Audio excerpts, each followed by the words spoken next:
Every day I wake up next to an angel. Pertengahan 2015, satu peristiwa mengenaskan menimpa seorang bocah bernama Angelin. Gadis berusia 8 tahun tersebut menutup usia sebagai korban pembunuhan. Sampai kisah ini kami tayangkan, polisi masih terus mengungkap kebenaran siapa saja pembunuh Angelin, karena disinyalir pembunuhan ini terencana. Lalu, apa motif sebenarnya? Memang salah satu tersangka, yaitu seorang pria berinisial AG, telah ditetapkan sebagai pembunuh Angelin. Tetapi apakah ia pelaku tunggal atau ada pihak lain yang menjadi dalang pembunuhan sadis itu? Hal ini masih menjadi pertanyaan besar. Angelin, anak angkat seorang wanita bernama Margaret yang tinggal di Denpasar, Bali, dinyatakan hilang sejak 16 Mei 2015. Jasad Angelin kemudian ditemukan terkubur dekat kandang ayam di sekitar rumahnya pada 10 Juni silam. Lalu apa saja sisi lain dari kasus pembunuhan sadis Angelin? Berikut serba-serbi kasus Angelin versi On The Spot. And I promise to love her for the rest. You've been on my mind. I grow fonder. Kerja keras polisi akhirnya membuahkan hasil saat Angelin ditemukan 25 hari sejak dilaporkan hilang. Sayangnya anak kandung pasangan Hamidah dan Ahmad Roshidi itu ditemukan sudah menjadi jasad dan terkubur. Saat digali, jasad Angelin didapati terbungkus dengan kain. Bersama Angelin, polisi juga menemukan boneka kesayangannya.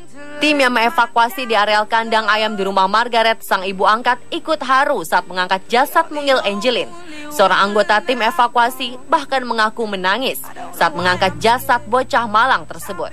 Bahkan petugas itu mengaku merinding dan iba, sampai-sampai bau busuk pun tak dirasakannya. Hal itu dialami sang petugas, terlebih melihat posisi Angelin dikubur. Posisinya tidak datar, tapi lutut dan tangan telungkup memeluk boneka, setengah berjongkok. Sepertinya ia dipaksakan masuk dalam kubangan itu.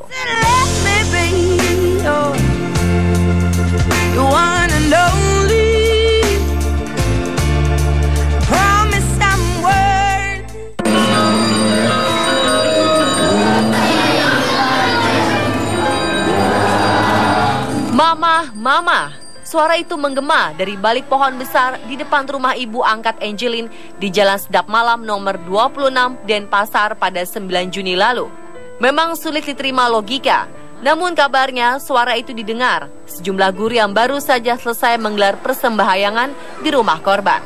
Antara lain seorang guru yang bernama Putu Sri Wijayanti. Segera mereka mencari asal muasal suara tersebut. Sontak, seorang guru pun kabarnya sempat memanggil-manggil anak malang itu. Angelin, Angelin, di mana kamu? Pulang nak, kami merindukanmu. Menurut Putu, guru berusia 44 tahun tersebut, suara itu mirip seorang perempuan yang memanggil nama ibunya. Ia pun berharap suara tersebut merupakan suara Angelin.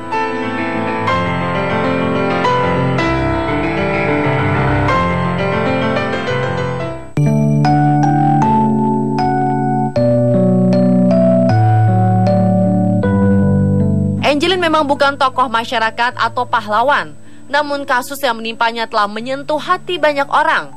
Puluhan orang pun ikut dalam aksi 1000 lilin untuk Indonesia di Bundaran Hotel Indonesia, Jakarta pada 11 Juni malam hari atau sehari setelah jasad Angelin diberitakan ditemukan. Peristiwa tersebut membuat kawasan Bundaran HI mendadak terang benderang.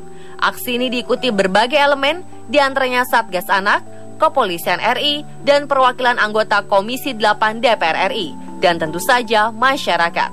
Para peserta aksi turut serta memegang lilin dan poster yang bertuliskan Gerakan 1000 Lilin untuk Anak Indonesia. Aksi 1000 lilin tersebut ditutup dengan doa dan tabur bunga untuk Angelin. Menurut Dewi Motik, salah satu anggota Satgas Perlindungan Anak, aksi ini bertujuan untuk meminta pemerintah memperhatikan regulasi perihal adopsi anak di Indonesia.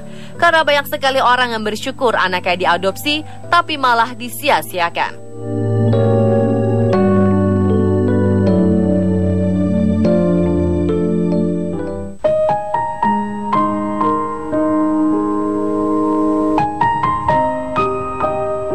Angelin lahir di tengah keluarga tidak mampu asal Banyuwangi, Jawa Timur. Itulah juga sebabnya mengapa orang tua kandung Angeline memberikan sang putri untuk diadopsi Margaret Megawe dengan uang pengasihan sebesar Rp800.000 saat Angeline masih berusia 3 hari. Ternyata sampai ia meninggal pun jasad Angeline sulit kembali ke tengah keluarganya karena masalah biaya. Karena itulah Semeton Jurnalis Bali atau Jurnalis Bali Bersaudara Peduli Angeline berinisiatif mengumpulkan dana untuk mengantarkan jenazah Angeline ke Banyuwangi, Jawa Timur agar dikuburkan di tempat asalnya. Namun ternyata pemerintah Kabupaten Banyuwangi bersedia menanggung seluruh biaya kepulangan Angeline jika keluarga menyetujui dikuburkan di Banyuwangi.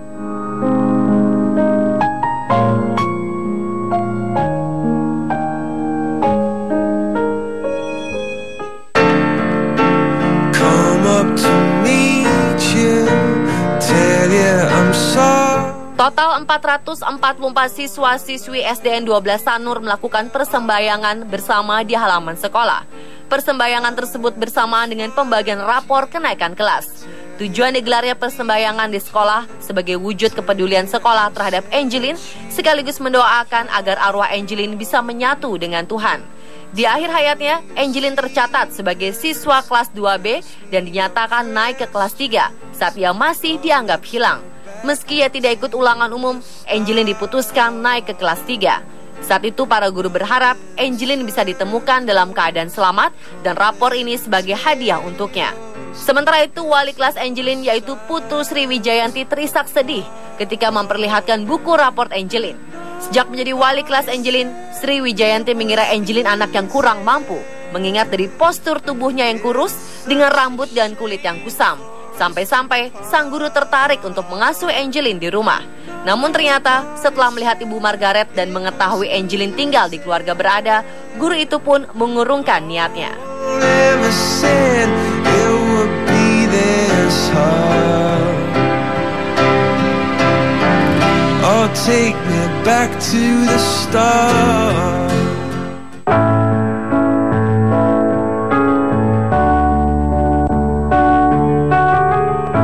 Kasus Angeline ternyata telah mengetuk hati mantan Presiden RI Susilo Bambang Yudhoyono atau SBY. Mantan Presiden RI ke-6 itu secara khusus mengirimkan karangan bunga sebagai ungkapan duka cita di rumah duka Jalan Sedap Malam, Denpasar, Bali. SBY mengutus Ketua DPD Partai Demokrat yaitu Made Mudarta untuk meletakkan karangan bunga itu di depan gerbang rumah Angeline bersama karangan bunga dari masyarakat lainnya. Karangan bunga duka cita dari SBY dipasang berjejer dengan karangan bunga lainnya persis di depan rumah yang terus jaga ketat polisi dan terus dibanjiri warga. Di antara karangan bunga untuk Angeline, selain dari mantan Kepala Negara SBY, ada juga dari sosok kontroversi Vicky Prasetyo, Menteri Pemberdayaan Perempuan dan Perlindungan Anak Yohana Yembise, serta Gubernur dan Wakil Gubernur Bali Imade Mangkupastika dan Iketut Sudikerta.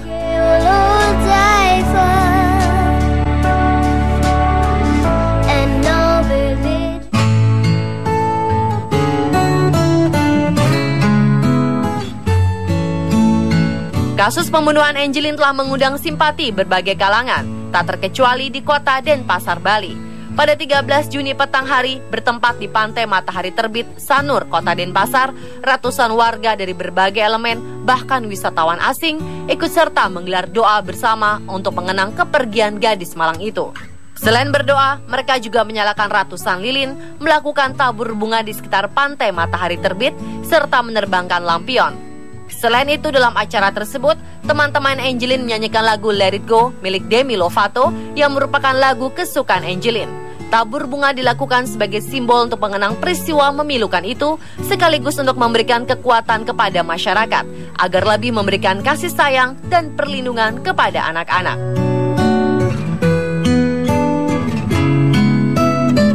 Pemirsa, itulah serba-serbi kasus Angeline versi On The Spot.